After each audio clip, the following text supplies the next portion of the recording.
בתור אימא, אני לא הייתי שמה את הילדים שלי בקו ראשון, ואני לא מכירה אם ישראלית שתסכים לזה, את החיילים, את הבנים שלהם החיילים, מאוד קשה לשלוח לצבא. את שלב לא שמתי בקו ראשון.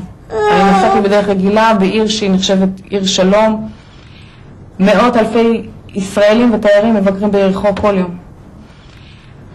הבקבוק נכנס לתוך הרכב, האש התפשטה ועברה אחורנית, שלב הייתה ישבה מאחורנית בכיסא תינוק, והיא הייתה מוקד האש. זהו, שלב נפגעה מאוד מאוד קשה.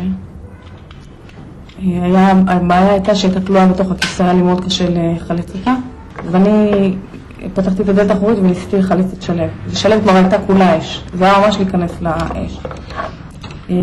הידיים שלי נשרפו וגם היא נשרפה, זה היה לי מאוד קשה לחלץ אותה, ניסיתי למשוך אותה והחליקה לי מהיד.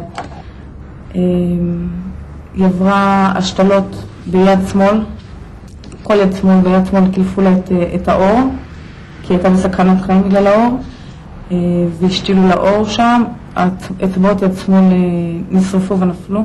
מלבד זה החיים השתנו לגמרי. כל פעם הטיפולים מרוץ לבתי חולים.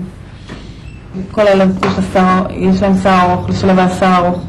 יש במגירה בבית כל הסיכות והגומיות שלה.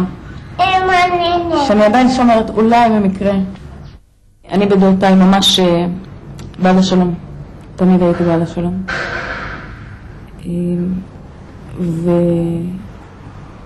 כי אני לא מוצאת דרך אחרת שאפשר לחיות פה, במקום הזה.